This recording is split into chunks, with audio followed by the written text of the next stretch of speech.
July 13, 2018 grand jury indictment, 12 Russian military intelligence GRU officers were indicted on 11 criminal counts related to the hacking of the Democratic National Committee and the Democratic Congressional Campaign Committee computers. In that indictment, the handles Guccifer 2.0 and DC leaks were identified as run by the GRU, that is, Russian military intelligence. The DNC and DCCC computers were compromised between April 18, 2016 and June 8, 2016. On June 14th, the GRU handles contacted Julian Assange's WikiLeaks, suggesting they work together to release information on Hillary Clinton in support of the Trump campaign. WikiLeaks asked Guccifer 2.0 on June 22nd to send new material if they had it. This would not be the first time Assange was affiliated with a group in contact with Russian intelligence services. Assange was previously associated with hacker Pengo through Germany's Chaos Computer Club. Pengo was involved with people who sold U.S. military secrets to the KGB. Assange was also an associate of Andy Mueller-Magan, also through Chaos Computer Club, who attended a security conference in 2016 and 2017, set up by the Russian Ministry of Defense, and in that same period in 2016, he dropped a thumb drive off to Assange. Assange has also personally spent time in Russia and Moscow, and he at one point had a Russian-speaking girlfriend helping him when he was setting up WikiLeaks in 2007. A Senate intelligence report stated that a former colleague of Assange described his work as, quote, one-dimensional confrontation with the USA, end quote. Assange is also 2 degrees of separation from Alexander Dugin through his WikiLeaks associate, Russian-born Israel Shamir. Both Dugin and Assange seek to geopolitically destroy the United States. Shamir received 90,000 U.S. Department of State cables from WikiLeaks, and Shamir also attended conferences with Dugin such as Foreign Policy Principles of American Conservatives, September 2008, Geopolitics of Multipolarity, October 4th, 2011, and Florian Geyer Club meeting, October 17th, 2011, in support of the creation of a Eurasian Union. A short aside on the Foreign Policy Principles of American Conservatives meeting in 2008, Edward Lozansky, an associate of Konstantin Malafeev, Dugin is as well, also happened to attend that meeting. Lozansky is founder of the American University in Moscow, professor of the Moscow State University, and president of World Russia Forum, where InfoWars associates Charles Bossman and Ray McGovern were in attendance in 2015. The same year, they were also in attendance with Lieutenant General Flynn at the 10-year RT Anniversary Conference. Lozansky at that 2008 meeting with Dugin offered up American conservative contacts that were willing to work with Russia. Recently, Lozansky commissioned a Russian propaganda film for English-speaking audiences called, quote, The Other America, end quote, in which Ray McGovern was featured in it. Michael Flynn just happened to promote this propaganda film on his Twitter, saying it was worth watching. While Assange was in contact with the GRU in 2016 in what would foreshadow QAnon, on July 2nd, someone began posting on an internet forum called 4chan, and that person came to be known as FBI Anon. That person at first promoted what Steve Bannon had promoted, in addition to defending Putin, in his book Clinton Cash 2015, that is, to focus on the Clinton Foundation, the signal, and not so much the emails, noise. A few weeks later, after another July 6 request from WikiLeaks to send hacked information, Guccifer 2.0 transferred files to WikiLeaks on July 14th.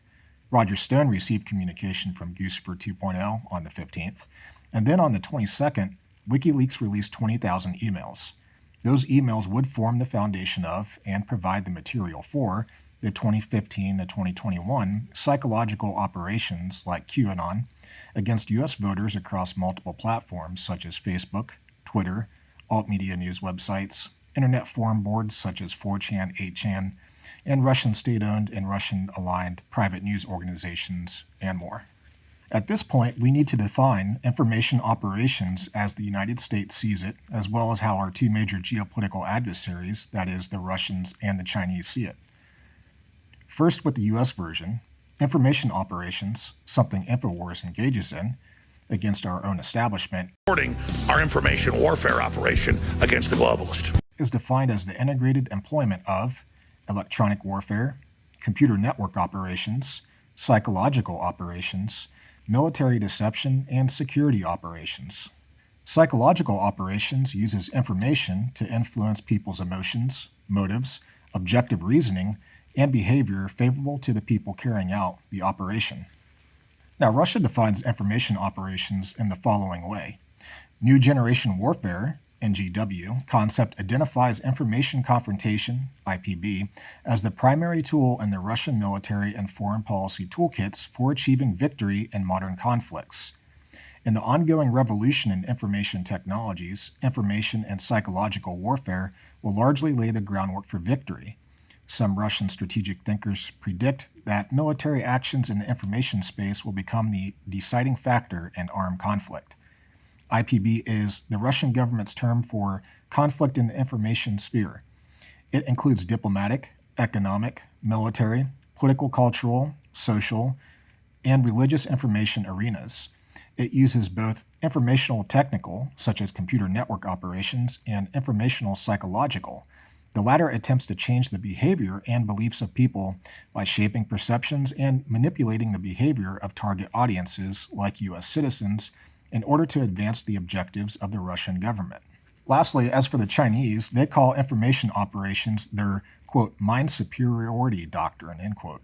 Quoting from the Jamestown Foundation of Global Research and Analysis, the People's Liberation Army is developing a new concept of psychological warfare called cognitive domain operations. The goal of cognitive domain operations is mind superiority, using psychological warfare to shape or even control the enemy's cognitive thinking and decision-making. Zhang identified 4 tactics to win mind superiority. In the cognitive space, 1. Perception manipulation through propaganda narratives. 2. Cutting off historical memory so that the targets will be open to new values. 3. Changing the paradigm of thinking by targeting elites to change their ideology. And 4. Deconstructing symbols to challenge national identity. To have a successful information operations campaign, one simply cannot rely on organic growth in domains like social media to promote disinformation. You need intelligence assets such as digital influencers to push the desired narrative, yet that is also not enough. You need information operations software. To be really successful in targeted campaigns, you need the database of thousands of data points for each of the hundreds of millions of Americans. You need bots to push the influencers and narratives to the top of feeds to create buzz and give the impression the information is popular and almost by consequence legitimate. The targeted disinformation strategy, the digital influencers, the information operations software, the bots, all of this was available to certain people aligned with the Trump campaign, people we will discuss shortly. On August 3rd, 2016, a meeting was set up by private security contractor Eric Prince between Donald Trump Jr., Joel Zamel, founder of 3 information operations companies and someone who hires retired Mossad, and George Nader. Zamel was reportedly introduced to Michael Flynn by Bijan Kian. Both Flynn and Kian were part of the Flynn Intel Group. Zamel founded Psy Group, one of his 3 information operations companies, and had Roy Burstein, formerly with Israeli military intelligence, lead Psy Group as the CEO. Zamel had previously discussed his other company's capabilities, one called Wikistrat, with Lieutenant General Flynn between 2014 and 2015. Zamel had also reportedly asked Flynn to be an advisor to one of his information operations companies. Kian was also a partner at Flynn Intel Group, which had arranged an influence campaign on behalf of the Turkish government to get a Turkish citizen, Fethullah Gulen, extradited back to Turkey. George Nader was an emissary to 2 wealthy Arab princes and had access to President Putin, sending Zamel a photo of the 2 together, according to a Senate intelligence report. Nader also happened to be a pedophile and sex trafficker of young boys. Nader later pled guilty in January 2020 for arranging the transport of a 14-year-old boy from the Czech Republic to Washington, D.C. for sexual exploitation. Zamel, according to his employees, was preparing to pitch one of his 3 companies, Psy Group, a 3rd time to the Trump campaign, and the Arab princes Nader represented were interested in helping Trump win. A quick aside on this, the QAnon psychological operation reportedly predicted the Saudi shakeup before it happened. Proximity to Nader could perhaps explain how the people running Q got this knowledge, implying Flynn, Nader, and the Q group are connected. That said, Psy Group would go on to sign a memorandum of understanding with Bannon's Cambridge Analytica on December 14, 2016. It was reported that the Trump campaign did not elect to go with Psy Group's proposal. However, Zamel reportedly bragged to Nader after the election about how he used his technology to help get Trump elected and then reportedly at some point after Trump was elected, Nader paid Zamel $2 million. Psy Group was subsequently paid a visit by the FBI, and it was reported by the New York Times in 2018 to be in liquidation. Psy Group's proposals were based around spreading disinformation to U.S. voters to tilt support to Trump. Their tagline was, quote, "Reality is a matter of perception," end quote, and they sought to, quote, "shape reality," end quote, by changing people's perceptions with disinformation, true military-grade psychological warfare carried out against U.S. citizens by, quote, "an elite group of high-ranking officers from one of the world's most renowned intelligence agencies," that is Mossad, end quote. In one of Psy Group's proposal decks, they discuss untraceable, obscured IP origin influence campaigns using financial and cyber intelligence, targeting and monitoring people using honey traps and boots-on-the-ground intelligence activities. They also discussed leveraging third-party influencers, for example, YouTube, TikTok, podcaster stars, etc., to deliver and promote key messages, sway opinion, and emphasize or de-emphasize issues of relevance to their clients. In addition to Psy Group, there are other information operations companies like Dynology, which we will discuss shortly, SCL Cambridge Analytica, where Bannon was vice president, Power 10, a Twitter amplification app associated with Trump's campaign social media strategist Jason Sullivan, two other companies founded by Zamel, that is Wikistrat, which offered gamification information operations, and which General James Jones and General Michael Hayden were advisors to, and Shadowbox, a company co-founded by an associate of QAnon and someone deep into puzzles and 4chan, a Thomas Schuenberger. We mention these individuals, companies, and their connections to the intelligence community to show some of the potential players in military-grade software behind the 2016 campaign information operations and the QAnon information operation. Power 10 was deployed by select Trump supporters who could be trusted to keep it a secret, which was actively encouraged by Roger Stone. The software turned real Twitter accounts into bot accounts that automatically retweeted specific accounts to amplify disinformation to U.S. voters in favor of Trump's 2016 presidential bid. The total amount of users of the app is unknown, but a study on the subject of just 73 users found they generated an astonishing 106,000 retweets in just 30 days' time. The disinformation amplification included QAnon material. Cambridge Analytica is also worth discussing more. A Christopher Wiley came up with an idea at the age of 24 that led to the company's creation via SCL parent company and CEO Alexander Nix, who had also reached out to WikiLeaks, investor Robert Mercer, and Steve Bannon. Wiley described his work at the company as creating, quote, "Steve Bannon's psychological warfare mindfuck tool," end quote. It would bring big data and social media to an established military methodology, information operations, then turn it on the U.S. electorate. 230 million Americans, unbeknownst to them, were psychologically profiled by Cambridge Analytica SCL using Facebook profiles, which were extracted by the work of a Moldovan, USSR-born Alexander Kovin. SCL previously stated they had 25 years' experience conducting behavioral change programs in over 60 countries. Wiley's idea partially came from a Michael Kaczynski at Cambridge University's Psychometric Center. Kaczynski's PhD work involved studying personalities by quantifying them, and that work was funded in part by the U.S. Defense Advanced Research Projects Agency, DARPA, which saw the potential applications of Kaczynski's work being useful to the intelligence services.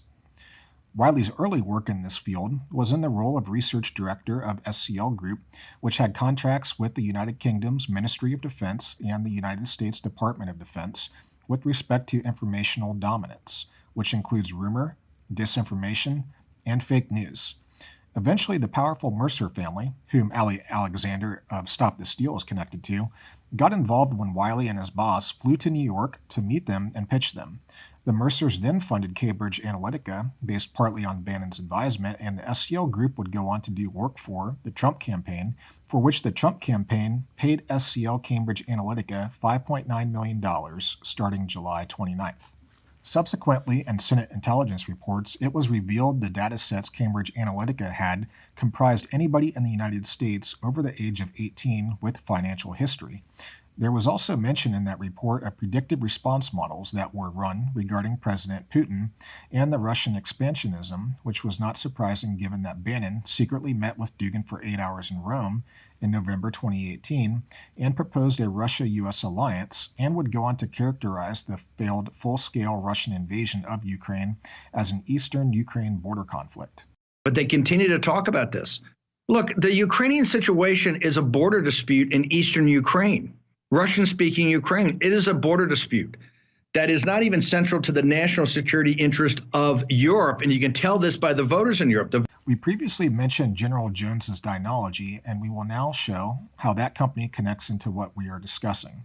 Jerome Corsi, who has Mossad connections, they're thrilled we're going to break the news on Alex Jones InfoWars, and that comes directly from a source who's really above Mossad and the intelligence structure in Israel. And helped to a great extent carry out the QAnon psychological operation, is an associate of former Trump advisor and Trump wingman Roger Stone.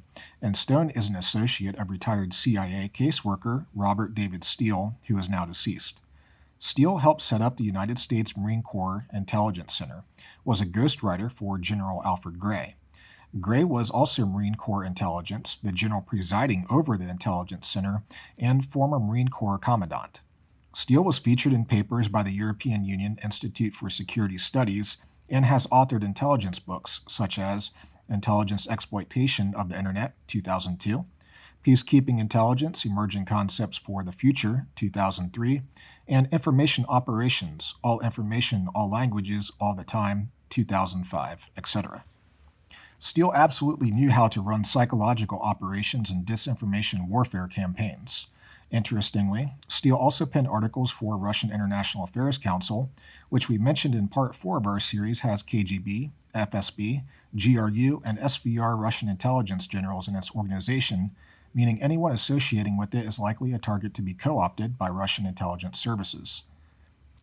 Roger Stone and Steele had met before the election, and Stone said on camera the conversation was about global strategy. With Jerome Corsi and Roger Stone. Now, Roger, there are people who are spreading fake news, and I certainly don't want to ask you to disparage any of your colleagues, but we all know that you are acquainted with Robert David Steele, and there's a photograph of you with Robert David Steele standing under a portrait of, is it Theodore Roosevelt? Yes, it's at P.J. Clark's restaurant here in Washington, D.C., and the picture is 100% authentic. We had a very pleasant dinner together, and we talked global strategy. Yeah. Given Steele's deep expertise in information operations, it is likely global strategy for psychological operations was the subject. Stone would not be out of pocket in such a conversation. Stone, a political strategist, is savvy to 21st century internet-based political campaigns, and he is an associate of Paul Manafort, former Trump campaign manager and business partner in Black, Manafort, and Stone, 1980, who created a company called 3EDC. 3EDC, quote, was established to develop cutting-edge web and data tools. These tools are designed to connect people and to affect results in the political, social, and commercial worlds, end quote. A strategic partner of 3EDC, a company called Dinology, was a product of another Marine Corps Intelligence 4-star general and commandant, General James Jones. His holding company is parent to Dinology Corporation, which his son, James Jones III, is CEO of.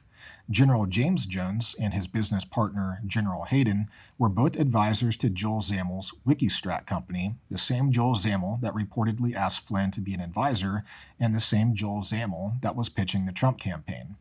Dinology created the product under taxpayer-funded DoD contract called ShadowNet in support of Interactive Internet Activities, or IIA, for information operations, or in other words, psychological warfare over social media. While authorization for United States Special Operations Command, the group we covered in Part 1 that introduced Donald Trump to InfoWars, to engage in IIA, came out in 2007, it was roadmapped as early as 2003 by the DoD calling for, quote, commercial quality, end quote, PSYOP software to be prototyped. ShadowNet was part of a project, quote, pioneering social media psychological warfare weapons capabilities for the 4th Psychological Operations Group, end quote. Interestingly, Lieutenant General Boykin, whom we covered in Part 1 and showed his associates are close to KGB General Yakunin, was general over that group from 1998 to 2000, and Joe Biggs, an Alex Jones associate and twice Purple Heart awardee during Iraq and Afghanistan service, was reportedly in 4th PSYOPs as well. A PFC Patrick Berge, who helped develop this software for Fourth PSYOPs, was a whistleblower and initially went to alt media, which is mostly disinformation media, and started realizing the media orgs he went to were part of the disinformation web and has subsequently spoken out against Flynn, Powell, Giuliani, including the people he was featured in a documentary with as well. That being said, Berge is still putting out videos with QAnon slogans and even features the music of Thomas Schoenberger, who is closely linked to the QAnon community, as well as Flynn.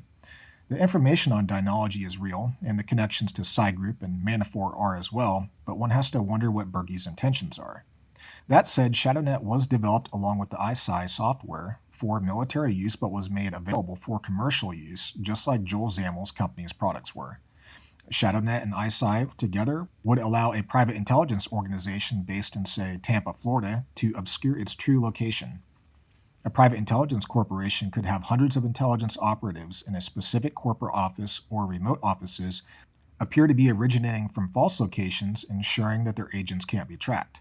This proves useful for those intelligence operatives when they begin using the ISI component, which is a web-enabled database designed for recording and tracking online social media interactions and influence operations of their intelligence agents against citizens. ISI has a web interface that allows for easy and accurate collection of data during online and social network surveillance and influence operations, and intelligence agents can create fake online personas to interact with U.S. citizens, collect information from those people, and then influence them based on their objectives and the responses of those individuals.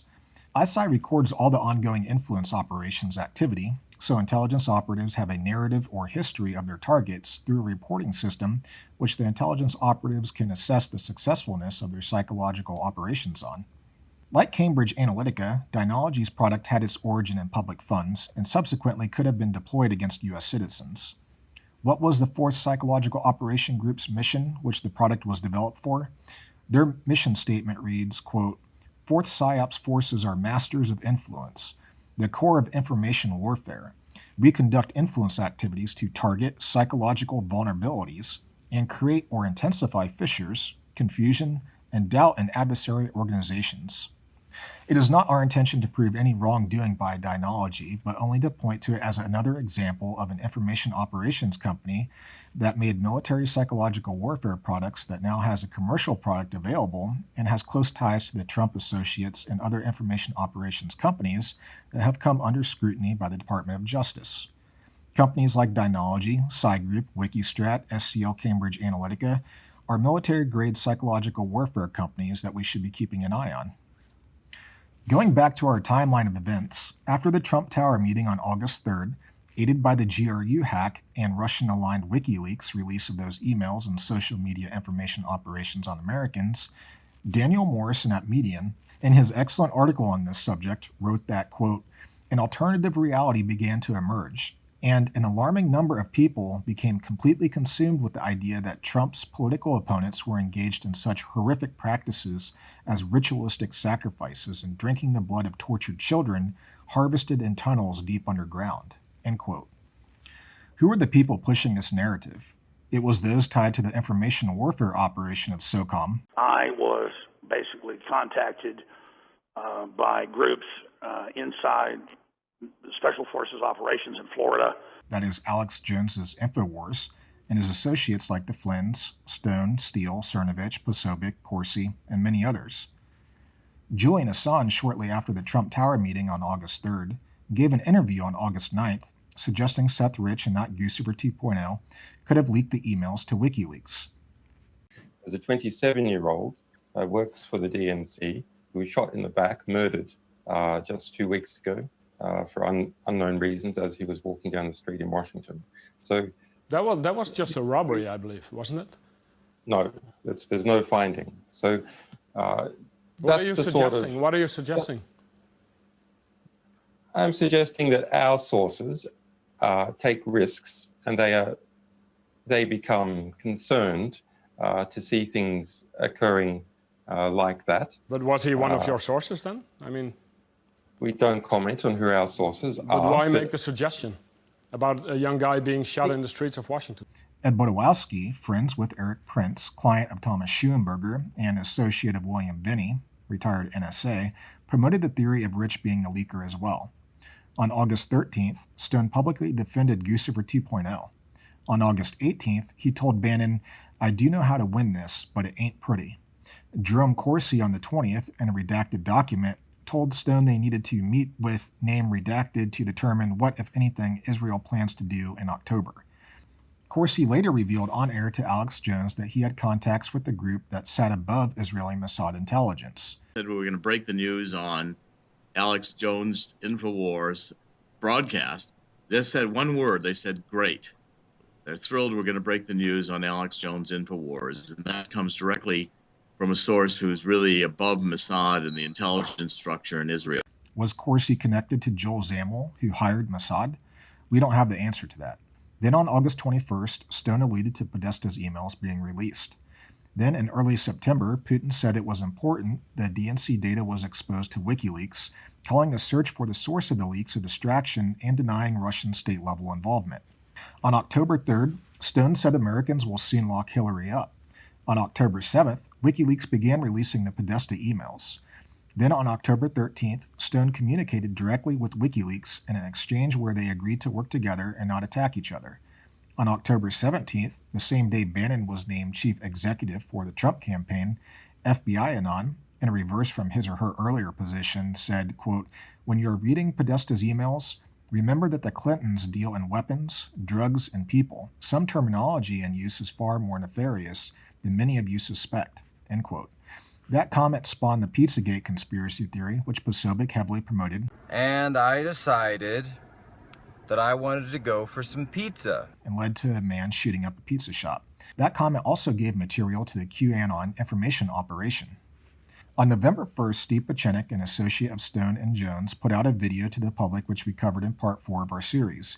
Pieczenik in that video credited the intelligence community for helping defeat Hillary Clinton and that they initiated a counter-coup through Julian Assange, saying that they gave emails to him. We also asked in part 4 of our series if Pieczenik has been investigated by the FBI, seeing as how he claims he collaborated with WikiLeaks. Days after the triumphant speech about a successful counter-coup carried out by the intelligence community via internet information operations against U.S. voters, Flynn Jr. and Flynn posted comments about a conspiracy theory related to the Podesta emails and Pizzagate. Flynn Jr. said, "Until Pizzagate is proven to be false, it'll remain a story." And Flynn said, "NYPD blows whistle on new Hillary Clinton emails, money laundering, sex crimes with children, etc." The information operation continued days before the election against Americans by a 3-star military intelligence general and his son who served as chief of staff for Flynn Intel Group. Russia was amplifying this messaging as well. Twitter subsequently admitted there were more than 50,000 Russia-linked accounts using automated posting regarding the 2016 election. Shortly after Flynn's comments, Trump was declared winner on November 8, 2016. Building on Pieczenik's early victory lap speech, Flynn delivered a speech on November 14th to Young America's Foundation that we also covered in part 4 of our series. Recapping that speech, Flynn said, "We have an army.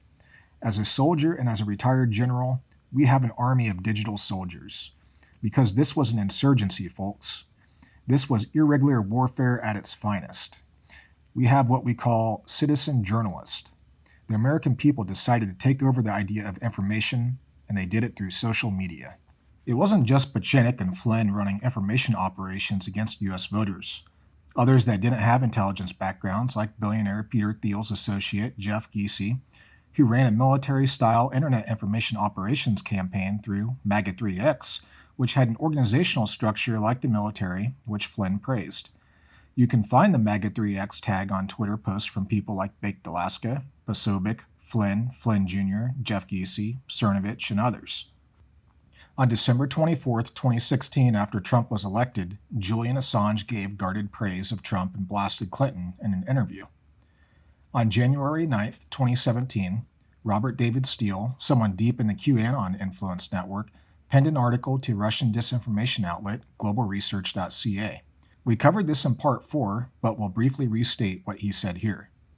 Quote, "Russians did not hack the election. Is this the beginning of the end for the deep state in the USA? Aided by enormous restraint on the part of Vladimir Putin, president of Russia, the soft coup in the USA has collapsed. Credit for the defeat of this soft coup has been earned by 2 persons in one group, Donald Trump Michael Flynn, whose deep personal experience in the netherworld of black special operations and green clandestine and covert action operations informs him in a manner few can claim. The group has many members, but 3 stand out: William Binney, Ray McGovern, finally Steve Pieczenik. The same intelligence community names keep popping up, openly taking credit for the victory of their information operation on U.S. citizens. Flynn would go on to delete his Twitter account a few weeks later on January the 30th, 2017, where he helped spread the messaging very close to the Pizzagate psyop, with his son Flynn Jr. directly spreading it. And on February 13th, 2017, he resigned from his position as Trump's national security advisor. Referencing again Morrison's excellent article on this subject, he says, by 2017 and the months leading up to the launch of Q, Thomas Schuenberger, Trevor Fitzgibbon, and Robert Steele were all in regular email correspondence along with Tanya Cromwell and her husband, attorney Stephen Biss, who represents Michael Flynn's best friend in D.C., Devin Nunes. He also represented Mike Flynn's brother, Jack Flynn, as well as Kash Patel. Skipping ahead a bit and looking at a possible major clue as to the group identity of QAnon, Morrison believes the major giveaway as to this group identity was a post on March 17, 2019, where QAnon said, "Strike on the move." And then the next day, attorney Stephen Biss filed a $250 million lawsuit against Twitter on behalf of Devin Nunes, at which point QAnon said, "You were warned at Jack, Twitter CEO," and that the strike will be fast. This is possibly evidence Biss was closely connected to the group running QAnon, because they had advanced knowledge of his lawsuit.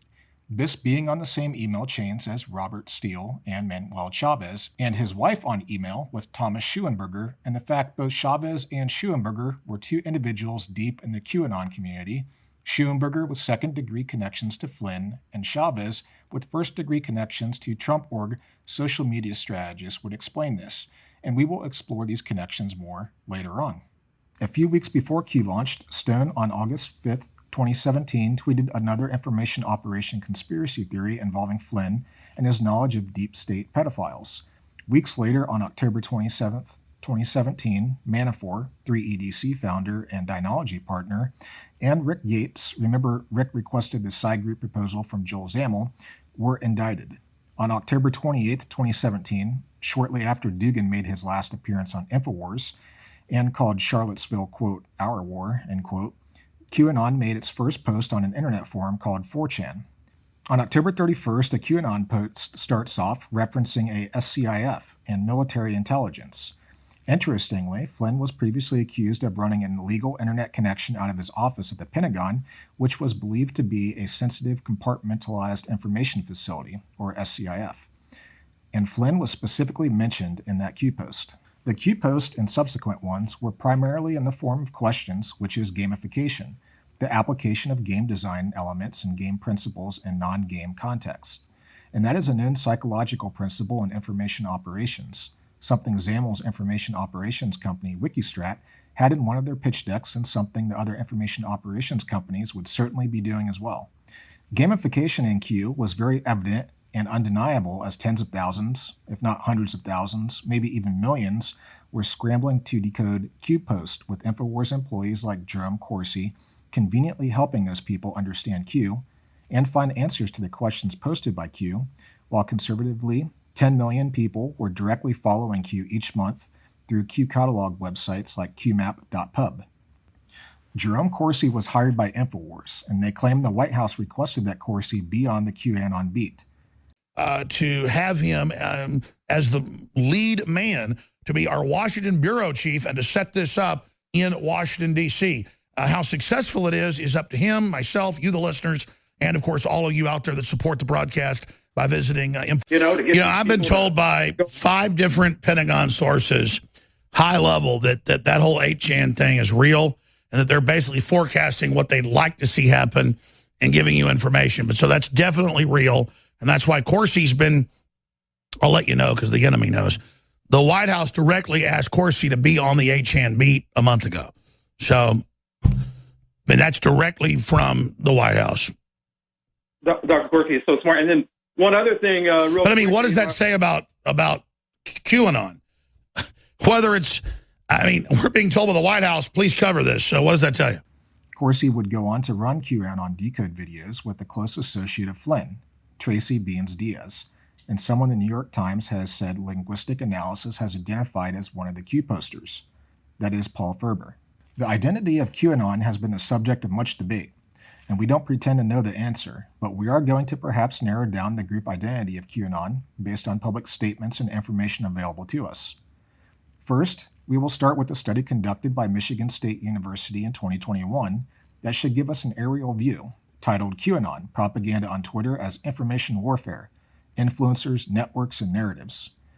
Quoting from that paper, whose principal author is Laura Dilley, quote, "Evidence of large-scale coordination among accounts promoting QAnon propaganda was observed, demonstrating the first rigorous quantitative evidence of astroturfing and QAnon propaganda promotion on Twitter, as opposed to strictly grassroots activities of citizens acting independently. Based on well-grounded theories and empirical findings from the social sciences, it is argued that QAnon propaganda on Twitter in the months preceding the 2020 U.S. presidential election likely reflected joint participation of multiple actors, possibly including nation-states like Russia and corporate entities. We suggest the starting points for evidence-based consideration of possible architectures of this industrial-scale cyber social engineering campaign may be influencers like Russian propagandist Alexander Dugin and Trump campaign manager Steve Bannon," end quote. We see here that Laura and her colleagues have evidence that QAnon is not organic, that the Russians benefited from it, and that the worldviews of Steve Bannon and Alexander Dugin are echoed by QAnon. This is not surprising, seeing how Russian military intelligence, WikiLeaks, Assange, Dugin, InfoWars, and Steve Bannon all tie into each other in a symbiotic ecosystem that we've documented in our series. Dilley and her colleagues pulled their information for their study from 128 Twitter influencer accounts as a starting point. Selection criteria was specific and included use of QAnon hashtags and related ones like XRP, Nasara Jasara, Save the Children, a hashtag the Q shaman had on his Twitter account showing he was indeed a victim of information warfare, and also included the use of QAnon themes like, quote, "Democrats are Satan worshippers," end quote, and criteria like New Age, magical, esoteric themes designed to catch attention and hypnotize, etc. The results of their first study confirm that the focus of QAnon-related Twitter propaganda was to boost Donald Trump and or denigrate his rivals. Flynn was a top 10 mentioned account in this group, and the Gateway Pundit, who hired Russian Sputnik reporter Cassandra Fairbanks, who also appeared with Posobiec and Flynn crew, to be their bureau chief, was one of the most influential domains. There was also evidence of astroturfing, that is, accounts gaining followers at astonishing rates. One of the accounts displaying otherworldly themes and eye-catching visuals is worth mentioning. Snow White 7IM, run by Elisa Clapier, who is connected to Barbara Marx Hubbard and Thomas Schuenberger. Study 2 expanded on the first, this time using 1,000 accounts, and tested the hypothesis that QAnon themes bled into New Age esoteric themes. The results confirm their hypothesis, which is interesting because a paper cited in the study said that imbuing social media with such content could constitute a novel cyber information warfare strategy. Snow White 7IM was one of these accounts, and in Study 4, they reveal Lisa Clapier as the person running the account and mention Thomas Schuenberger as well, both being promoters of the Cicada 3301 puzzle. Interestingly, Clapier defended Russia's first invasion of Ukraine. Well, Putin's not dumb, and he does want to leave a legacy. And if you look at the history, so when an issue comes up like this, I go straight to the source, and I spent an hour talking to somebody from Russia this morning who's a friend, and I know him. And Crimea is Russian, and this is a 900-year-old history, and I would agree with everything my friend shared with me was accurate about what that clip was that you played. But the perception and how it spun, because in the 50s, it was given away, and America was facilitative in that, and so that's what the hypocrisy comment was about. It wasn't about Afghanistan. It was about the fact that these are 900 years ago when Christianity came in, it was custom to mix the races. His own mother was sent to another part of the region after university. They would give them jobs. And so Ukraine is Russian. Kiev was the capital of Russia for all those years. So. And Clapier also has connections back to the New Age Esalen Institute circle, which was likely compromised by Soviet intelligence. Klépierre is an associate of Barbara Marx Hubbard, whose partner Sidney Lanier was a supporter of the Institute. Hubbard was a citizen diplomat in the Soviet Union during the 80s and founded the Foundation for Conscious Evolution with major funding from Lawrence S. Rockefeller, the same Rockefeller we mentioned in Part 3 that traveled to the Soviet Union in '89 with Kissinger to meet with Primakov. Hubbard's brother, Louis Marx Jr., bankrolled Neil Bush's Apex Energy, and her sister married Daniel Ellsberg, assisting him in the release of the Pentagon Papers. Ellsberg is a member of Unity 4J, which was set up by Assange associate Trevor Fitzgibbon, who is connected to Schuenberger and DeFango. And in Unity 4J, we have people previously covered associated with InfoWars such as Jack Posobiec, Bill Binney, Ray McGovern, as well as former Russian Sputnik reporter Cassandra Fairbanks. Fitzgibbon being on email chains with Manuel DeFango Chavez and Thomas Schuenberger means that the QAnon community had a direct link to Assange. Back to Barbara Hubbard, her business partner, Stefan Denon, helped create Esalen Center for Theory and Research, while Esalen also received funding from Lawrence Rockefeller for the Soviet-American Exchange Program. It seems Lawrence has specific interest in building bridges with the Soviets. It would be quite naive to assume that this Track 2 diplomacy, as they called it, an exchange program like Esalen was involved with, wasn't being exploited by the Soviets.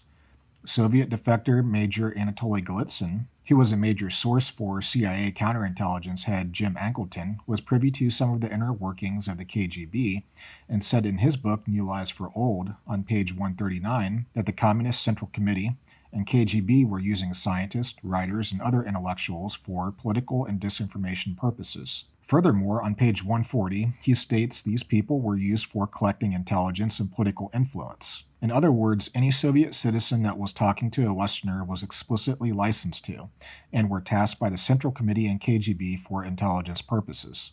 Viewed in this sobering light, we then have to assume that there is likely poison that came from the Esalen Institute and their influence on American culture that spawned the New Age type movements. Possibly a long-term cultural subversion plan, which another Soviet defector, Yuri Bezmenov, discussed in terms of demoralization. But in reality, the main emphasis of the KGB is not in the area of intelligence at all.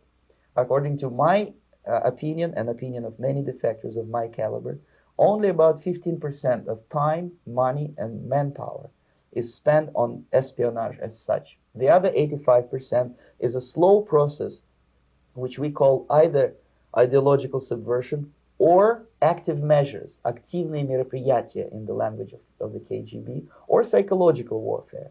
What it basically means is to change the perception of reality of every American to such an extent that despite of the abundance of information, no one is able to come to sensible conclusions in the interests of defending themselves, their families, their community, and their country. It's a great brainwashing process which goes very slow, and it's divided in 4 basic stages. The first one being demoralization. It takes from 15 to 20 years to demoralize a nation. Why that many years? Because this is the minimum number of years which requires to educate one generation of students in the country of your enemy, exposed to the ideology of the enemy. In other words, Marxism-Leninism ideology is being pumped into the soft heads of at least 3 generations of American students. That said, and going back to Cicada 3301, the religion of Discordianism is associated with it. The basis of that teaching is that all organized religions take on the workings of the universe are philosophically wrong and morally wrong. Rather, the opposite is true. The fundamental reality of the universe is strife, discord, and chaos. Dilly states the reason for Study 4, which ties into Discordianism, was, quote, we hypothesized that tech-enabled QAnon propaganda, whether promoted by trolls or persons intent on liquefying boundaries between sacred institutions and profane constructs, could represent dangers to societies that were ineffectually dealt with at present, end quote. Dilly's Study 4 results were disrupted, which was ongoing during the Twitter purge as a result of January 6th. But further investigations into that would be an interesting area of study, especially because philosophies like Dugin's incorporate chaos into his worldview and constitute part of his strategy for the conquest of Eurasia, and destabilization of the United States. His symbol is, after all, the 8-point chaos symbol, found on his books and flags and his paramilitary groups, and he says he believes in the Kali Yuga, that is a great cataclysm that will take place in this dark age. Now we're about to get to the meat and potatoes of the QAnon psychological operation, but first we need to recap from part 1 of our series to here. United States Special Operations Command introduced Donald Trump, or advised him to get in touch with Alex Jones. Alex Jones's documentaries were distributed to the military in the late 90s and early 2000s. Alex's conspiracy worldview seems to have its derivation in the conspiracy theories of the John Birch Society. A confidential source of 21st Century Mind Wars says they have credible information JBS was compromised by the communists. So it is quite reasonable to assume, if this is true, that InfoWars is a vehicle for a long-range Russian disinformation campaign to subvert the military as well as a large segment of the American public. Even if the John Birch Society wasn't compromised, 21st Century Mind Wars has extensively documented in our series all the people tied to InfoWars promoting Russian geopolitics and fighting against our own establishment they term the globalists, or less often called Anglo-Americans. Steve Pachinik, someone who worked under Henry Kissinger and called for the U.S. to ally with Russia along with Jones, named Lieutenant General Boykin, who trained United States Special Operations Command officers out of the Kennedy Special Warfare School, as someone involved in the soft coup getting Trump into power. Lieutenant General Boykin is friends with Nicholas Papanikolaou. He was a close associate of former KGB General Yakunin. Papanikolaou, Boykin, and Yakunin were all on Rhodes Island in 2011, which is an interesting coincidence, to say the least. Boykin is also second degree to Yakunin via Ted Baer. Boykin's other associate, Rick Joyner, was calling for martial law to fix the country's problems. In part 2 of our series, we showed Flynn and the InfoWars associates that were at the 2015 RT event and how InfoWars is using Russian foreign intelligence propaganda on Americans with no room for argument otherwise. In part 3, we covered Dugan and Jones and how their messaging and identified enemy are the same, that is the Anglo-American establishment, which is the lesser used term for the globalist as Jones calls them. In part 3 of our series, we showed how Dugan's and Jones's messaging was aligned since at least 2008 during the Russian-Georgian War. We also showed in part 4 a faction of the intelligence community claiming victory for getting Trump into power and their Russia connections. Also in part 4, we showed how 6 VIPs at Charlottesville all connect to Dugan, Russia, and Jones, and this likely wasn't a coincidence and was another destabilization psychological operation like Pizzagate that InfoWars and their associates carried out. That concludes our recap, and now for the big question. Who was potentially behind QAnon? Dilly gave us a good starting point and overview of QAnon. Jim Stewartson, someone who used to work with developing alternative reality games, interviewed a man named Manuel Chavez, aka DeFango, who we've discussed. DeFango, according to Stewartson, claimed he came up with the concept of QAnon and pitched it at a DEF CON event that was attended by Trump Organization's longtime social media advisor, Justin McConney. Justin's dad, Jeffrey, is the Trump Organization's SVP. At that DEF CON event was also Jack Posobiec, who was working with Flynn at least by 2016, as there are photos of the two together, and Posobiec in one tweet saying he was getting authorization from Flynn to do certain things, indicating a chain of command between the two. DeFango told Stewartson he pitched McConney the idea, and sometime later McConney invited him to a Discord server to discuss launching the project. In that Discord server chat was also James Brower, who was a state assistant director for Trump Massachusetts campaign. James frequently mentioned Posobiec on Twitter, as well as McConney, who apparently ran a shared Twitter account called Microchip. A Thomas Schoenberger would later state on video that before the launch of Q, a Tracy Beans Diaz was lurking around on the same internet groups as him, asking questions about Cicada 3301, which was an influence on Q, and that she was possibly reporting back to General Flynn, who was connected to McConney and Brower through MAGA-3X. Before we follow this trail further, it is important to point out that MAGA-3X was set up with the help of Jeff Giese, who used to work for Peter Thiel, and Thiel co-founded PayPal and is an Elon Musk associate. Sebastian Gorka and Steve Bannon both said on air that Elon Musk was hanging around the White House and was a Trump fanboy in the early days of the Trump presidency. And I stay on it for the next 4 hours. And I just requested to talk to Elon Musk, who you remember, who was a big fanboy of ours. You remember him hanging around the SIG in the White House when we were there? He was like there every bloody week. Anyway, he was there. No, it's true. You remember, right? He was there like a fanboy with his little helper. Hanging out. This would explain why Elon has let nearly everyone back on Twitter that conducted the psychological operations campaigns of 2015 to 2021. Back to Giese, though. He not only helped set up MAGA3X, but he penned articles on information warfare, and specifically memetic warfare, that made it into NATO Allied Command transformation publications. Giese defined meme warfare as the war over narrative, aggressively delivered through guerrilla online communications. He argued for this type of warfare to be conducted across the social media battlefield. He also made it clear that he knew how to execute a guerrilla campaign, the strategies, tactics, resources, and organizational structures required for success. This is why Flynn praised Giese's MAGA3X. In leaked documents, MAGA3X showed it had a general strategy, leadership team, intelligence divisions broken down by 1 lieutenant, 5 sergeants, 5 corporals, and 27 men across 4 squads. Each division was tasked with a specific domain such as Reddit, LinkedIn, or Twitter, Facebook, etc. Flynn, being an information operations 3-star general, would appreciate this military-like structure and organization run by Giese, who knew how to help build the organizations to carry out guerrilla operations in the psychological warfare space. Posobiec was involved too, and he was also a junior-grade Navy Information Dominance Warfare officer with a security clearance apparently days before Charlottesville, when he posted on his social media inside CIA headquarters holding Dugin's book. Lieutenant General Flynn, in his speech to the Young Americans Foundation, said Trump's victory was irregular warfare at its finest. We don't have to say it because Flynn already did, but said in other words, military-grade information operations, which psychological operations are a subset of, were carried out by military officers against the minds of the American people to get Trump elected. Meme warfare is just that, psychological operations across the cyberspace using short messages that are mostly pictures. Flynn, Giese, Posobiec, Mike Cernovich, who also contributed to MAGA3X and was on InfoWars a dozen times, and others in the InfoWars ecosystem undeniably conducted military-grade psychological operations on the American people, the vast majority of whom had no idea it was happening to them, nor had the means to defend their cognitive space from such attacks. Finishing up on MAGA3X, it had a group of very capable people in it that knew how to conduct information warfare.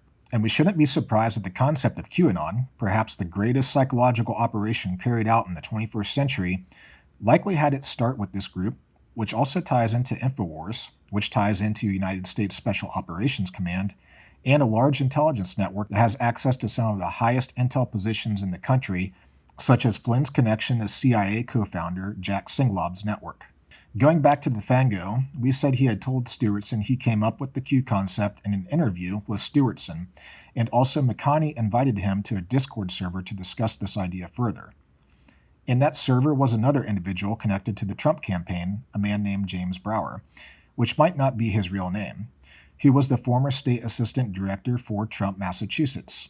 Brower appeared with Alex Jones a few weeks before Dugin's last appearance on InfoWars and before the launch of Q. Brower on that program had told the audience this was his second appearance with Alex. On that same program was a Lieutenant Colonel Tony Schaefer, who is also a Flynn associate and was being considered for a role in the DIA. Additional evidence that DeFango is telling the truth are tweets by Jack Posobiec and James Brower and statements by Alex Jones. Jack Posobiec years later said, quote, "Well, seeing as QAnon was started by 2 guys that are friends of mine, wouldn't that make sense?" End quote. Brower went further and said, quote, "I hope you've enjoyed the 4chan post." End quote. Then he signed not his name but the letter Q. Strangely, in what appears to be a joke, or perhaps not, both James Brower and McConney, under his microchip shared account, were saying they are paid by Russia, and McConney said he was also paid by China to bring the USA to its knees. Additional evidence is that Alex Jones stated he helped inspire QAnon concept. I inspired Q. Which makes sense in that Brower was a listener and guest of InfoWars, as were other people that would later get involved. Alex also stated he believed the people that started Q were authorized to engage in psychological operations, and he knew who started Q, which makes sense if it was Brower. You know, I had the founder of Q at my house about 2 years ago. It started out just as some guys having some fun that were authorized to engage in PSYOPs. So it did start with people in the Trump campaign and people that worked in U.S. intelligence. Who could authorize psychological operations with authority? Not necessarily legal authority, but more along the lines of who had the gravitas and respect held in the eyes of young internet warriors. To us, the only person that fits that bill is Lieutenant General Michael Flynn. He had the knowledge, he had the connections, he had the motive, he had the opportunity, the organizational structure via Giesi's MAGA 3X, and the ability to illegitimately authorize the PSYOP campaign on Americans. While the early concept of the QAnon psychological operations appeared to have been seeded by McConney, DeFango, and Brower, McConney and Brower would apparently soon drop off, and DeFango might have served as a sort of bridge for the next group that took the reins. Linguistic analysis, as reported by the New York Times, has pointed to Paul Ferber, aka Bruch the Scribe, as the main person writing the QAnon post, and then later of Ron Watkins, son of Jim Watkins, who owned the 8kun platform that was on Russian servers for a while, which QAnon was later posting at.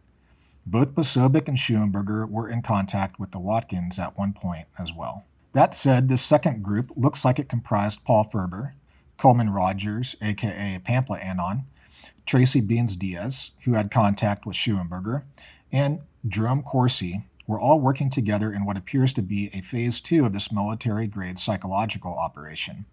Tracy Diaz would later appear on camera screaming in excitement at Trump telling him, "We are Q, and we organized the whole thing." We love you! Oh, you're beautiful! Hello! Welcome to Trump! Hello! Trump! We are Q! We love you! We are Q!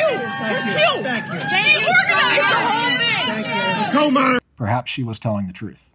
Jerome Corsi was employed by InfoWars in their Washington, D.C. bureau around this time, and he was tasked with covering QAnon as requested by the White House per Alex Jones's on-air statements to his audience. Jerome _Corsi, to have him as the lead man to be our Washington bureau chief and to set this up in Washington, D.C. How successful it is up to him, myself, you, the listeners, and, of course, all of you out there that support the broadcast by visiting I've been told by 5 different Pentagon sources, high level, that whole 8chan thing is real and that they're basically forecasting what they'd like to see happen and giving you information. But so that's definitely real. And that's why Corsi's been, I'll let you know because the enemy knows. The White House directly asked Corsi to be on the 8chan beat a month ago. So, and that's directly from the White House. Dr. Corsi is so smart. And then one other thing, but I mean, what does that say about QAnon? Whether it's, I mean, we're being told by the White House, please cover this. So what does that tell you? Let's think about what was just said here for a minute. Alex said he inspired Q. Alex said the people that started Q were authorized to engage in psychological operations. Alex said he knows who Q is. Alex said the White House asked InfoWars to cover Q. In other words, the White House was tasking InfoWars with conducting psychological operations on the American people. And InfoWars did indeed do this. Jerome Corsi was the InfoWars point man for this operation. He collaborated with Diaz, Ferber, and Rogers. Diaz is now on the board of directors of the same company as Flynn called America's Future, where Flynn's associate and founding member of the CIA, Jack Singlob, also served. Tracy is photographed with Flynn multiple times and has interviewed him multiple times. Corsi is an associate of Roger Stone, and Corsi and Steve Bannon, who is also an Alex Jones and Jack Posobiec associate, are on the Council for National Policy, which Lieutenant General Boykin is on as well, who was named by Pachenik as being involved in the soft Q. Corsi was the shaman, or the in-between for Q, and the InfoWars audience.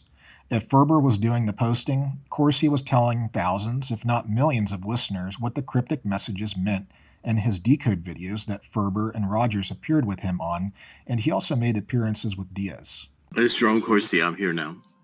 Wow. Hi, Doc. How's everybody? Timing is everything. What's happening? We were having an interesting history discussion. Hey, Good. Doc, it's Pamphlet here. Pamphlet, how are you? Good. Great. My wife is joining us here, and everybody is going to be discussing a history of the occult and secret societies. Must know Great. our enemy. So we're going to have a good discussion on all this. My wife is... We mentioned DeFango might have been a bridge between this group and the first, but he might have also been a bridge to another group which appears very close to the action if it wasn't directly involved. DeFango was an associate of Thomas Schuenberger. Schuenberger is a known second-degree connection to Flynn twice over, the first through godfather of his son Wolfgang. That godfather is Nasir Kazemini of NJK Holding. Kazemini paid Flynn $140,000 in exchange for Flynn being an advisor. Schuenberger was also an investor in Kazemini's Amadeus Investors, LLC, reportedly putting in $100,000. Schuenberger is also a second degree to Flynn via Flynn's Flynn Intel Group business partner Bijan Kien. A quick note, Mike Flynn Jr. was also in Flynn Intel Group, and he was actively conducting the Pizzagate psychological operation. In a 2015 deposition in the state of California, Schuenberger put it on the record he was an associate of Kien. Now, Schuenberger was also in contact with Lisa Kleypier, which Laura Dilley's study mentioned, and we pointed out Lisa's connections. Apparently, Schuenberger and Kleypier were on the same email chains discussing a screenplay for Saint Germain. Schuenberger was a composer for a piece on Saint Germain that can be found on YouTube.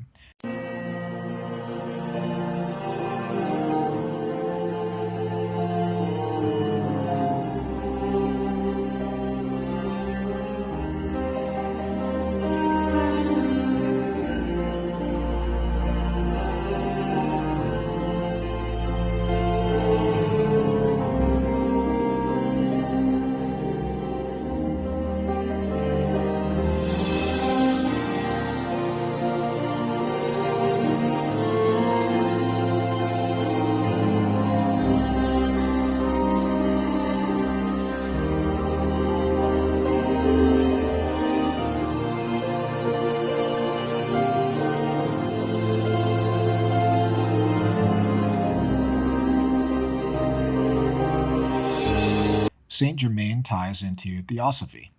Or, starting from the beginning, theosophy was created by a Russian national around 1875, and her name was Blavatsky. A guy named Guy Ballard formed an offshoot of theosophy called I Am, where he claimed he was an accredited messenger of Saint Germain, and from there a Saint Germain mystery school was created, and a woman who ran what looked like an I Am cult named Elizabeth Clare Prophet was associated with that school and would lead religious services praying to the Archangel Michael. Archangel Michael, at that point and place I am visualizing, and to that area upon which I am decreeing. And therefore we give this decree. In the name of the beloved God, I am my very own beloved Holy Christ of the loving God, beloved Archangel Michael, and faith in the leaders of the lightning angel. Weirdly, self-proclaimed Catholic Michael Flynn was recorded delivering a near verbatim prayer to that of Clare Prophets. Mighty I am present, I am here, O God, and I am the instrument of those sevenfold rays and archangels. We are your instrument of those sevenfold rays and all your archangels, all of them. And I will not retreat, I will take my stand, I will not fear to speak, and I will be the instrument of God's will, whatever it is. We will not retreat. We will not retreat. We will stand our ground. We will not fear to speak. We will be the instrument of your will, whatever it is. Here I am, so help me God, in the name of Archangel Michael and his legions. I am freeborn, and I shall remain freeborn, and I shall not be enslaved by any foe within or without. In your name, and the name of your legions, we are freeborn, and we shall remain freeborn. And we shall not be enslaved by any foe, within or without. So help me God. God bless you. God bless America. Thank you very much. And Christians have pointed out no sanctioned Catholic prayer exists that appears to match what Flynn said. The only reason why we mention this is because it ties Flynn into the same circle again, but less tightly than the evidence we previously presented. So Schuenberger and Kleinpure were directly connected, and Schuenberger was second degree to Flynn twice over, and perhaps all three shared an interest in the I Am Theosophy movement. We are discussing Schuenberger because of DeFango possibly being a bridge, but Schuenberger might be as well. In fact, he definitely is in some respects. Schuenberger, like DeFango, was involved in the Cicada 3301 puzzle, which Tracy Diaz was also talking about before Q launched, in internet groups with Schuenberger, and after Q did launch, she immediately started producing videos on Q. Cicada 3301 attracted more than the likes of an employee at 8chan. It seemed another individual had been in touch with Thomas, looking for inspiration. Tracy Beans, she was asking me a lot of questions about Cicada. I don't know where to look. I could tell she was taking notes. I'm suspecting that she was giving it to General Flynn. Like MTG and General Flynn and myself to a certain extent knew what was going on with the Q thing and knew that there was a tug of war going on over this anonymous thing. And so, well, let's just try to co-opt it away from the bad guys that are using it and use it for good. And that's what General Flynn tried to do, okay? Had discussions with him about it. Schuenberger and DeFango were also connected to former CIA caseworker Robert David Steele, who we previously pointed out praised Putin, is an associate of Alex Jones, NSA Bill Binney, Roger Stone, wrote for Russian Intel Compromised per the State Department August 2020 report, globalresearch.ca, as well as Russian International Affairs Council, which had all three branches of Russian intelligence in its organization represented by generals of those branches. We also previously pointed out Steele was threatening flag officers to reinstall Trump, and he is connected to the Flynn family. Schuenberger and DeFango were also in communication with Trevor Fitzgibbon, who started Unity 4J, which has Posobiec, Binney, McGovern, Fairbanks, and Ellsberg in its membership, and Fitzgibbon was part of the WikiLeaks team and was in the photo with Assange. Also connected to this group via Steele and DeFango was Stephen Biss, who represented Nunes and who filed the Twitter lawsuit, perhaps giving this group advance notice to communicate to the person or persons posting as Q to telegraph that event before it happened. In summary, with respect to this group, DeFango and Schuenberger were definitely bridges of sorts, perhaps in direct communication with the Q posters or perhaps directly posting themselves. Their connections go to Flynn, InfoWars associates, and Assange. Lastly, with respect to this group, it should be noted Schuenberger, DeFango, and Fitzgibbon launched a company together called Shadowbox, where Ed Bodowski, a client who is friends with Eric Prince, someone that Schuenberger claimed in an email he knew and someone we previously reported helped arrange the Trump Tower meeting with Zamel, pitching a psychological operations company to the Trump campaign. So that was a lot we covered regarding what looks like a bridging group, but there is more to discuss in regards to Q. Going back to the New York Times article with respect to linguistic analysis, that article said it looked like at some point Paul Ferber had begun to collaborate with Ron Watkins, son of Jim Watkins, and then Ron Watkins took over. Before we go to Ron, we need to point out what we mentioned earlier, and that Alex said he knew who Q was. This statement could in fact encompass both the early Q concept group and the second group. Alex not only had James Brower on, but he had one of his producers bring Paul Ferber and Coleman Rogers on in front of the InfoWars audience as well. That is, Paul being Bruch, the scribe, and Coleman being Pamphlet Anon. The same two individuals Corsi was collaborating with, along with Diaz. For the most of this hour, I'm going to be conducting an interview with two individuals known as Pamphlet Anon and Baruch the Scribe. And these two individuals reached out to me. They're moderators on 4chan and 8chan and Reddit, and they mainly deal with cultivating the news that QAnon has been putting out. InfoWars was very much part and parcel of the QAnon psychological operation. If the New York Times article is correct, posting moved from Ferber over to Ron Watkins. Posobiec would later interview his father. Jim, thanks so much for being on with us today. You're welcome. I'm happy to be here. Now, we understand that you got done about 4 hours of a hearing with the House Committee on Homeland Security. Tell me about that. Well, they asked about my finances. They didn't seem to get it that HN is not a billion-dollar company like the other companies they'd been talking to. I think they were a little bit shocked. What's interesting about Ron and his father, Jim, is Jim also connects to the wider circle we've covered in our series, and this might seem like too much of a detour, but we mention it here because of what Dilly mentioned in her research paper. That is, there appears to be a network overlap among accounts promoting far-right extremist content, New Age, occult, and esoteric themes, and internet puzzle games like Cicada 3301. So here's how some of this connects and overlaps regarding what Dilly said in her study.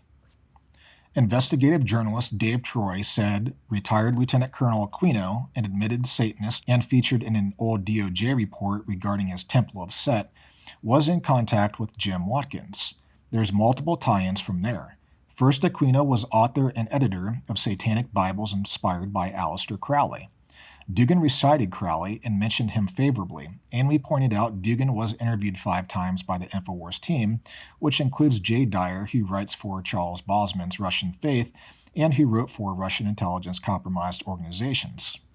Aquino's associate Anton LaVey also authored a Satanic Bible inspired by Crowley, and his grandson's satanic wedding was attended by Joe Rogan, a close Jones associate since the 90s.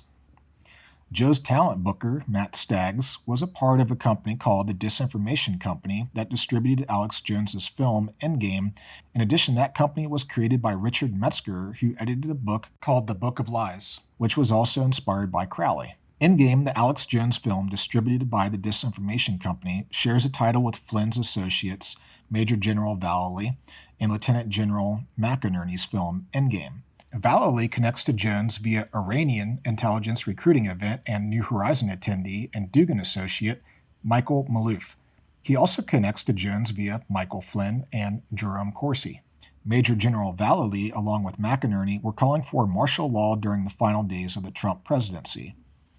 Vallely co-authored the 1980 Mind War paper with Lieutenant Colonel Aquino. Aquino got his research for that paper from the Esalen Institute crew, which we showed was likely compromised by the Soviets. In fact, the founders of that institute had somehow traveled to the Soviet Union in the 70s and brought back research which Aquino read and inspired him to co-author the Psychological Operations Warfare paper with Vallely.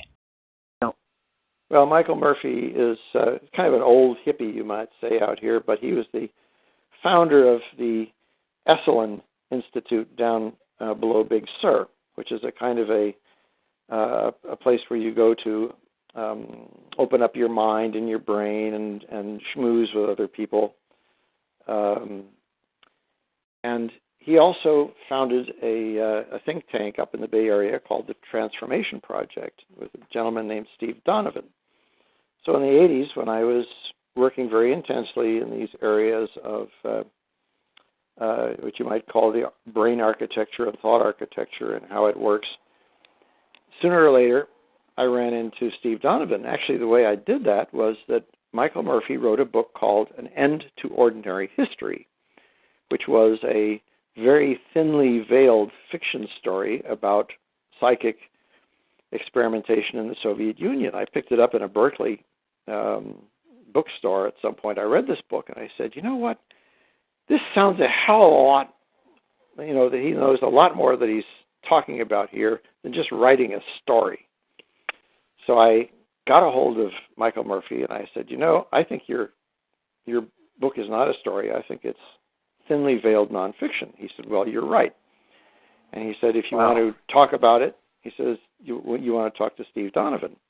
So Steve Donovan had a nice little apartment down here in the Marina in San Francisco. And his apartment was jammed with file cabinets in which psychic research and mental research from all over the world was in there. I mean, the CIA and the Defense Intelligence Agency had nothing like this. Nothing. So I was like a kid in a candy store. I went in there and I said, Steve, can I just rummage? And he said, be my guest. He was very affable about the whole thing.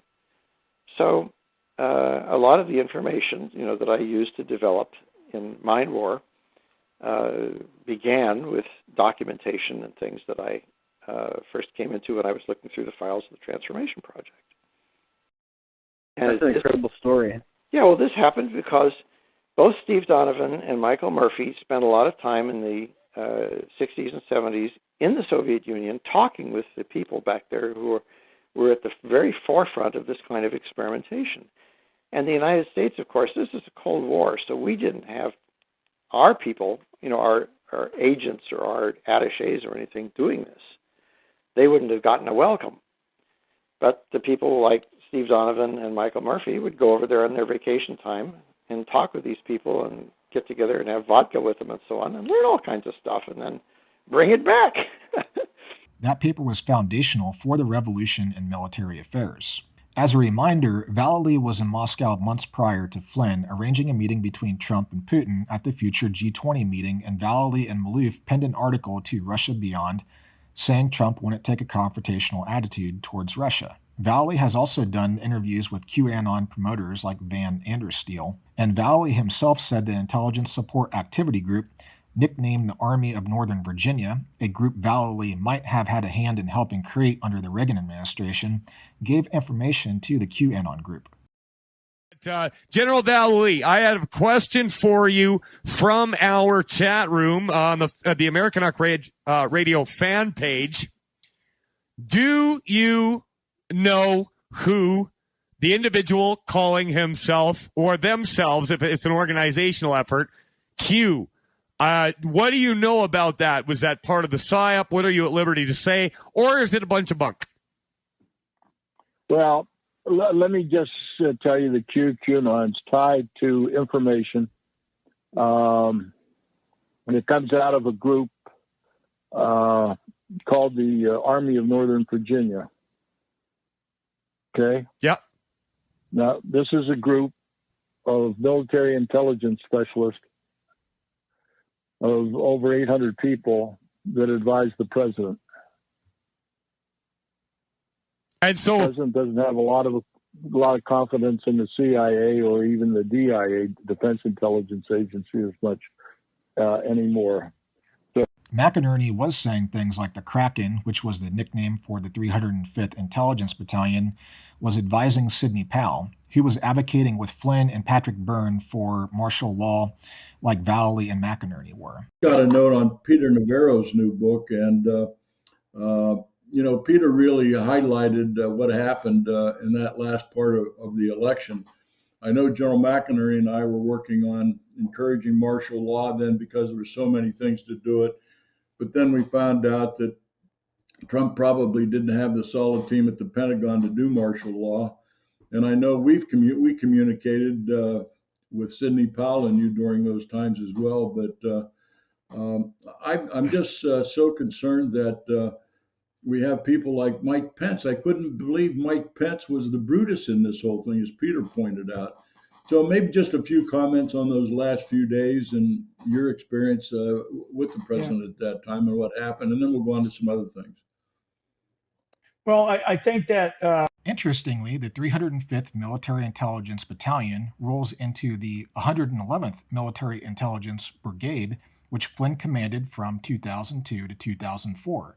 Did Flynn have connections in that group since he left its command that were still loyal to him? Hence why its subordinate unit, the 305th, was reportedly advising Powell. We don't have the answer to this question, but it is an interesting question. The deep state side. Let me just stop you there, General, because you just said something very interesting. You just said that who has just opened up the Kraken, and then you just described what the Kraken was. We all know the term because of Sidney Powell using it, but you just said what it is. Can you back up on that? Yes.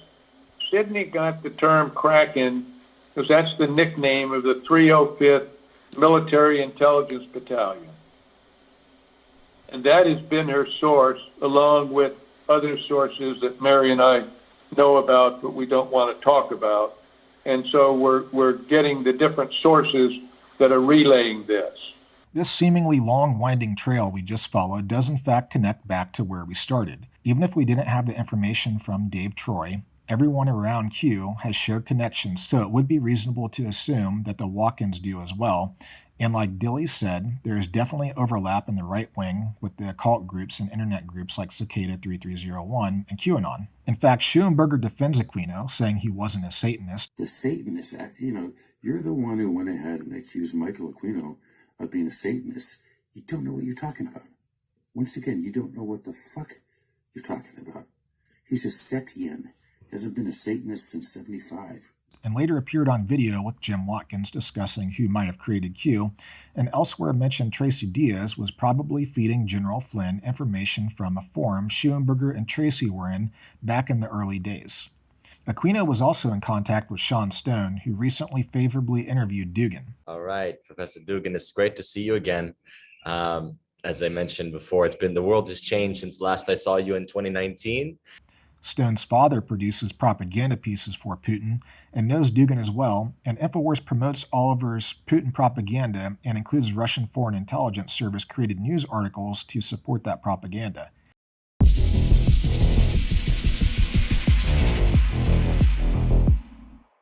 People of the West are being told that Putin is so bad that nuclear war is a reasonable option to get rid of him.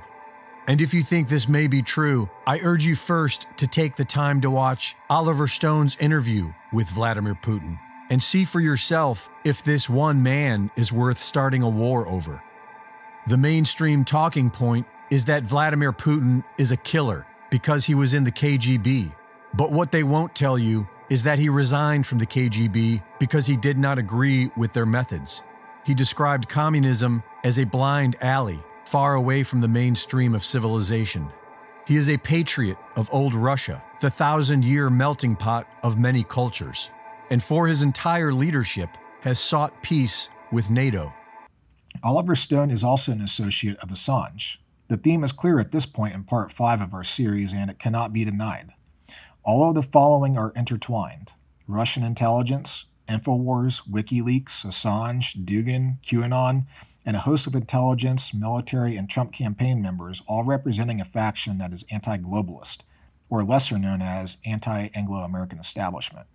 The aforementioned people and groups related to QAnon we discussed appear to be the best candidates for people running Q, who all tie into the anti-Anglo-American establishment information warfare machine of InfoWars. Even Roger Stone was promoting the QAnon psyop, which should not be surprising given his Twitter post about the secret pedophile elites that echoed the Pizzagate psyop.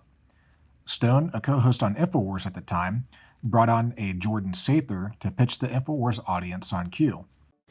Welcome back to the War Room. I'm Roger Stone, and joining me now from our new New York bureau is Tyler Nixon, California attorney, longtime conservative and libertarian activist, who is going to join me in our discussion with Jordan Sather of Destroy the Illusion, a terrific YouTube channel. We had kind of talked a little bit about things like 4chan and 8chan and QAnon, which I think a lot of the InfoWarriors, myself included, didn't know much about, I think, and we'd like to hear more about that. What is 4chan? What is QAnon? And what kind of information is being put out there that is revealing what really goes on behind the scenes? So there's been some very bad, very low IQ fake news being shared around the alternative media and so-called truth community over the last week or so, and this particular fake news is attacking Q. It's basically an anti-Q disinformation smear campaign. And that's why I'm making this video, because we need to destroy this shit. Then Q came out, but once Q came out and I started reporting on it, holy shit, my subscriber count doubled in a month. I was getting 100,000 views within a couple of weeks of Q posting on each video. Both Sather and Stone are Steele associates, and Sather is also connected to Benny, whom Q just happened to post about, which isn't surprising given Benny is in Unity 4J. Benny is associates with Jones and McGovern, also a Unity 4J member, and part of the Veterans Intelligence Professionals team, which has members that appear on InfoWars as well as Russian television.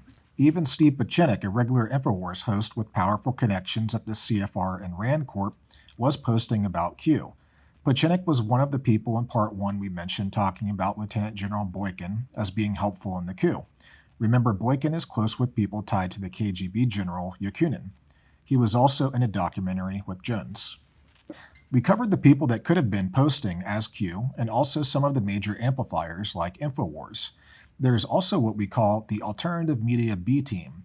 This group was running smaller operations than InfoWars, but they teamed up together to cross-promote themselves while conducting a psychological operation on Americans and profited from it. And it should be no surprise this group connects into the bigger web as well that we have previously mentioned. Starting with Kirsten Weldon, she is someone that played a minor role in Putin propagandist Oliver Stone's film The Doors and claims she was in contact with Oliver. Kirsten used to work at Fox News Radio with Laura Loomer, who is an InfoWars guest and associate of Alex Jones, as well as Milo, whom we previously pointed out Flynn praised in his Digital Soldier speech. Loomer also worked for James O'Keefe of Project Veritas, along with Ann Vandersteel, who is also a QAnon promoter. Q has been preparing a lot of people, and I know that it's become very aware to people that follow Q. This is about preparing your next door neighbor who could give two rats about politics.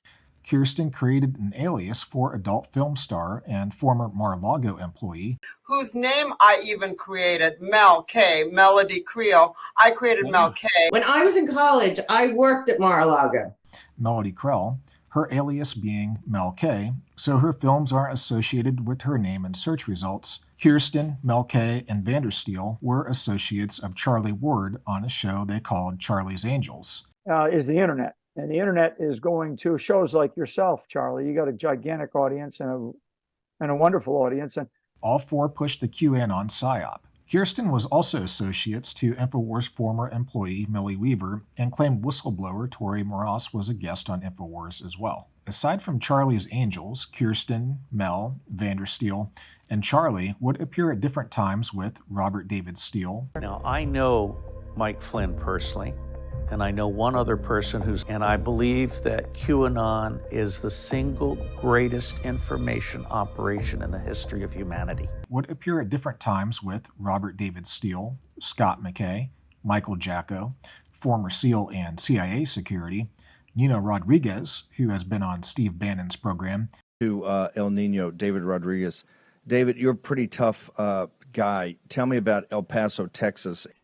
I think, what I wanted to bring forth here is, I was texting with Steve Bannon, and that most important things I believe is the reemergence of Q. And like you said, you don't believe they went anywhere. I don't believe they went anywhere, but 1,700 days later, they're back up. And Wayne Willett, aka 107. The whole Q community has done an incredible service to America and to the world.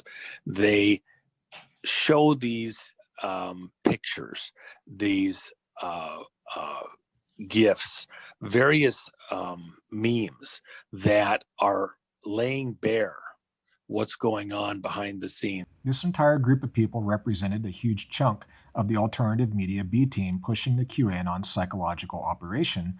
Though there were many others, these were the faces of part of the operation. Recently, Lieutenant General Flynn lashed out on Seth Holhouse's program called Man in America for implying Flynn was himself QAnon or closely connected to QAnon. And then I think it'd be good to talk about just different psychological operations, but then have a segment about QAnon where I can just ask you very, kind of simple questions about it. Because I think that there's people that still like they'll watch an interview with you where you say, look, this is don't fall for it. And they're like, oh, it's all optics, and of course he's not going to tell us that it's, so I want to try to just create clarity for people. Like, Seth, is your audience that stupid though? I mean, are people that stupid? I mean, look at what's happening in the House of Representatives today. I mean, this is historic. We have the first time in over 100 years, we have not been able to choose a Speaker of the House. If there's a goddamn plan that QAnon has, they better get it up and operating because, I'm not even sure I want to talk about it. I don't want to talk about it, actually, because I just think I'm that irritated by people still believing in this bullshit. Yeah. Yeah. I mean, I'd say that I think that a lot of people, they don't, there's, you have. Like, I mean, again, Seth, Seth, I like you. But I'm going to tell you, if you have an audience that believes in this stuff, then you have done something with your audience that allows a gullibility to exist that we don't need in this country right now. This country is on the verge of becoming a communist nation or a fascist nation if Klaus Schwab has his way. Yeah. I mean, there's no plan. I don't know what, QAnon, whatever the hell it is. It's a damn good psyop. That's what it is, and it's been directed against the American people. I had the founder of Q at my house about 2 years ago. It started out just as some guys having some fun that were authorized to engage in psyops. So it did start with people in the Trump campaign and people that worked in U.S. intelligence, like MTG and all these sealed federal indictments, and we're seeing all these other things happen. And there's sources like he's anonymous, Q is anonymous, but he seems to be completely for the good. And General Flynn and myself to a certain extent knew what was going on with the Q thing and knew that there was a tug of war going on over this anonymous thing. And so, let's just try to co-opt it away from the bad guys that are using it and use it for good. And that's what General Flynn tried to do, okay? Had discussions with him about it. His name is Filipowski, Ron Filipowski. He's a dirtball. And so all of the people that follow him are a bunch of, to me, that's probably where Q comes from. He called Seth's audience stupid for believing that. In our opinion, this is one of the most dishonorable things we've ever seen. We've already pointed out Flynn was extremely close to groups running the QAnon PSYOP. Flynn appears on Clay Clark's Reawaken America tour and profits off that tour. Many in the Reawaken America audience believe in QAnon because of Flynn and his associates. Remember, Jack Posobiec saying Q was started by two of his friends, and Jack Posobiec was taking orders from Flynn at one point. You can find members of the Reawaken America tour wearing QAnon gear. Flynn himself said the QAnon pledge, which was taken directly from a Q post. And that I will well and faithfully discharge the duties of the office on which I am about to enter. of the office of which I am about to enter. So help me God. So help me God. Where we go one, we go all. Where we go one, we go all. God bless America. God bless America. The alt media B team that pushed Q, along with the A team like InfoWars, are still working with Flynn. Tracy Diaz is on the board of directors with Flynn at America's Future. Ann Vandersteel is on the board with him as well at Global Tech. Mel K, Charlie Ward, Ann Vandersteel, Alex Jones, Roger Stone, Scott McKay, all people that push Q have been speakers at the Reawaken America tour that Flynn is on. Mel K has interviewed him numerous times, and with Charlie Ward and Nina Rodriguez, she went as far as saying Putin is with Trump and part of the White Hat team. And then Putin's up there being like, it looks like 1933 Germany, and this isn't good. And he's the only one up there saying, you guys are out of your minds. It's over. That's what I'm hearing these people say. Okay, so I was going to ask you that, Mel or Charlie. What's Putin's role in this? He's with us, right? He's with Trump. Yeah. Trillion%. Okay. Yeah. Okay. So he's up there base. Okay. All right. Because I was always a little bit confused about Putin, but yeah. So he's with Trump. Okay. If you forget whatever Putin or Trump says and watch the body language when they see each other, they're like long lost identical twins. I mean, their hearts are exactly the same color. And I know Putin said something that I don't know when he said this. I can't quote it exactly, but I think he said the New World Order is dead. Correct? Didn't he say something along those lines? Yeah. Or it's done. He said it's done. A guy like Putin he sees, and this is, and I would say in his statements, but he sees the New World Order with their eyes on Russia, like Russia is a piece of steak that they're just going to slice up. That the New World Order, and when I say the New World Order, that's the European Union, and then the United States and parts of the West, right, like Canada. And even Australia now and New Zealand. Gentlemen, please stand to your feet and greet Charlie Ward, the name Mel K. Now, ladies and gentlemen, the Patriot Street Fighter. Ladies and gentlemen, please stand to your feet and greet Ann Vandersteel. Roger Stone. Alex Jones will be live and in person at the Reawaken America tour. Hello, everybody. It's an honor to be with you. In our opinion, Flynn was likely involved with Q at some level, and it is dishonorable for him to call people idiots that he and his associates profited from via a psychological war they likely conducted against them. We mentioned this earlier, but it is worth restating here. Alex Jones said he inspired Q. The people doing it were likely authorized to conduct psyops against Americans. He knew who started Q.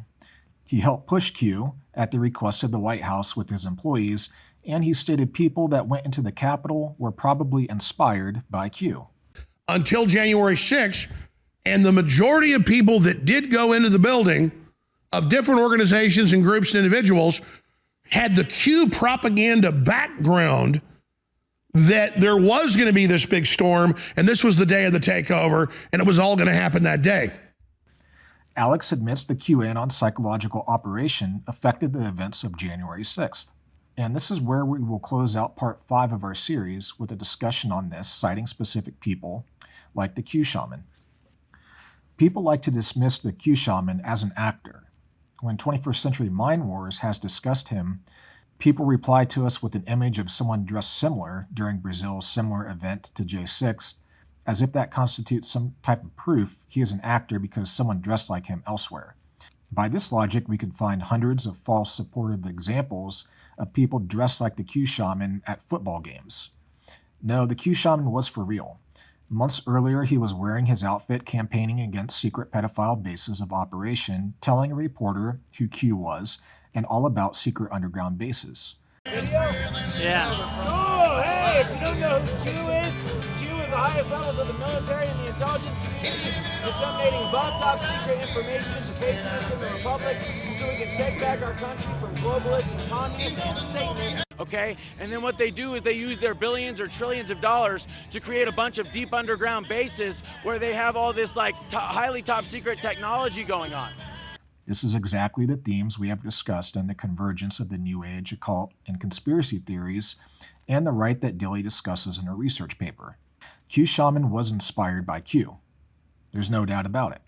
His views also reflected that of Foster Gamble's Thrive film, which talks about suppressed secrets like free energy, and Foster is also someone Alex interviewed and credited for bringing people from the left into their fold. And I appreciate the Gambles coming on. Foster, Kimberly, tell us about your awakening, and then I want to get into the free energy, how you woke up to 9/11, inside job, false flags, just the full spectrum you're covering, because this film is really waking up kind of mainline liberals out there that we're unable to reach, and I think it's valuable for that reason. Good to have you with us. Thank you. Jordan Sather, one of the QAnon influencers Benny, Steele, and Stone interviewed, was also reportedly influenced by the Thrive film.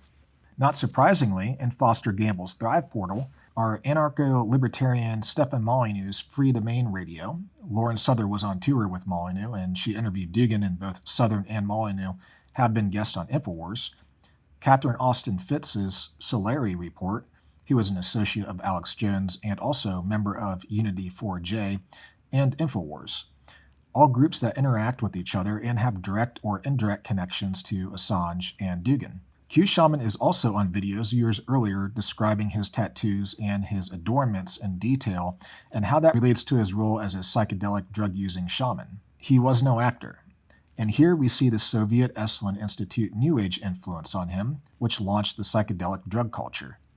Obviously, this intersects with the right and his belief Trump was saving the world from a secret pedophile elite, which was part of the QAnon psychological operation narrative that InfoWars pushed as well. InfoWars, QAnon, Flynn, Posobiec, Steele, Stone, Corsi, they all pushed the QAnon psychological operation that Q Shaman believed in.